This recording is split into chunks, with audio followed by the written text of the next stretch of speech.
στην Καστοριά.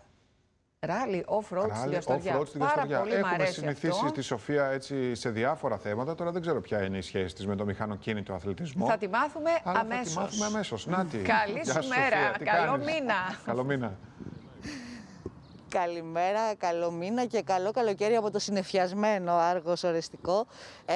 Αν δεν γίνει εδώ το off-road, πού θα γίνει? Ανάμεσα στο γράμμο, σε πάρα πολύ μεγάλα βουνά, λίμνες, ποτάμια, νομίζω ότι προσφέρεται. Βέβαια τώρα βρίσκομαι σε ένα χώρο που όποιος έχει έρθει στο Άργος Ορεστικό μάλλον τον αναγνωρίζει. Πρόκειται για το χώρο όπου γίνεται κάθε χρόνο η Εμποροπανήγυρης. Φέτος εδώ στείνεται ένα κέντρο για να λειτουργήσει ως συντονιστικό κέντρο, θα μας τα πούνε εδώ οι άνθρωποι, για τον αγώνα αυτό που θα γίνει από τις 3 μέχρι τις 6 του μήνα. Και δεν ξέρω αν θυμάστε, και πέρσι είχαμε κάνει συζήτηση για το 8ο Rally Off-Road Greece.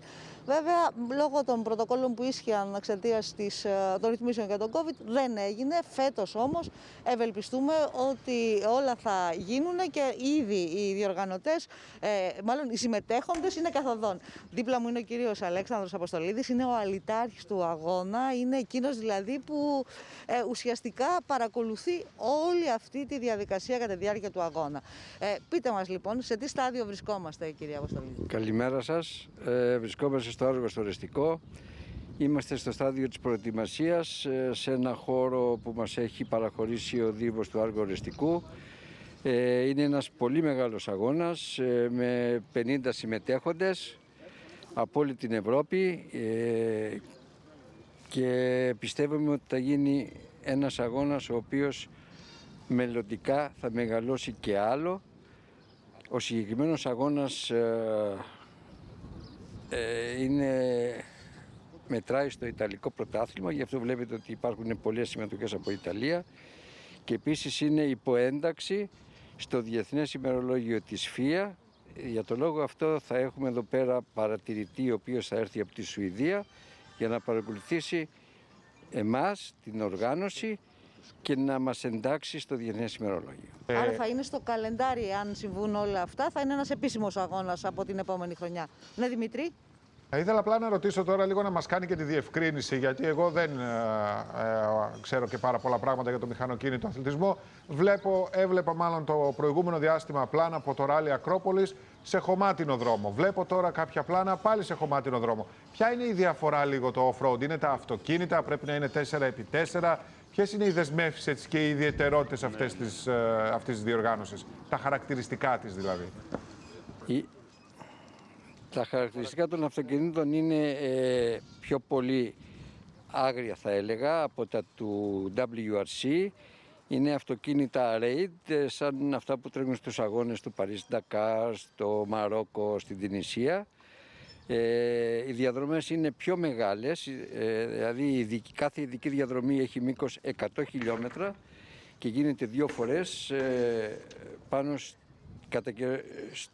στο όρος Βίτσι και στο όρος Άσκιο. Τα αυτοκίνητα αυτά είναι εξίσου σωστά από θέματα ασφαλείας, έχουν τους ίδιους κανόνες ασφαλείας με τα αυτοκίνητα τα απλά που τρέχουν στο WRC.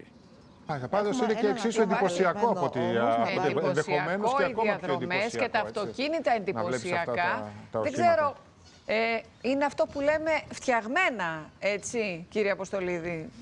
Τα αυτοκίνητα έτσι όπως τα βλέπουμε. Ναι, τα αυτοκίνητα είναι προετοιμασμένα, έχουν ιδιαίτερη προετοιμασία. Υπάρχει όμως και μια κατηγορία με αυτοκίνητα SSV, με μπάγκι, τα γνωστά μπάγκι, τα οποία είναι αρκετά και είναι εξίσου εντυπωσιακά. Μάλιστα, Σοφία, έχει έρθει και ο Δήμαρχος εκεί, είναι και ο Δήμαρχος δίπλα σου. Άργους Ορεστικού. Ναι. Να τον είναι ακούσουμε. Ο Δήμαρχος εδώ, ο κύριος Πάνος Κεβαπτσόγλου. Αυτές οι διοργανώσεις χωρίς υποστήριξη, Δήμαρχε, δεν γίνονται? Ναι, καλημέρα και από μένα. Καλημέρα από το Άργος Ορεστικό, από το χώρο που θα φιλοξενήσει την καρδιά στην ουσία του αγώνα, εκτός των διαδρομών δηλαδή, με την πολύ καλή συνεργασία των διοργανωτών, κάτι που γίνεται για πρώτη φορά στο Άργος Ορεστικό, όχι για πρώτη φορά όμως στην περιοχή μας. Και αυτό είναι που μας κέντρισε το ενδιαφέρον, και σε μια τέτοια πρόκληση δεν θα μπορούσαμε ποτέ να πούμε όχι, μια και υπάρχει ένας χώρος ο οποίος με τις κατάλληλες διαμορφώσεις μπορεί να εκπροσωπήσει επάξια τη διοργάνωση ενός τέτοιου εγχειρήματος. Θεωρώ ότι πηγαίνουν όλα πολύ καλά, ευελπιστούμε ότι θα βγει εις πέρας αυτή η πολύ καλή διοργάνωση, βάζοντας πολύ ψηλά τον πύχη, όπως προείπε και ο κύριος Αποστολίδης που είναι και ο αλυτάρχης του αγώνα, έτσι ώστε να φτάσουμε το εφικτό, ώστε από του χρόνου ο αγώνας να μπει στο διεθνές καλεντάρι και να εκπροσωπεί πλέον και τη χώρα μας σε έναν αντίστοιχο τέτοιο αγώνα και ιδιαίτερα την περιοχή μας.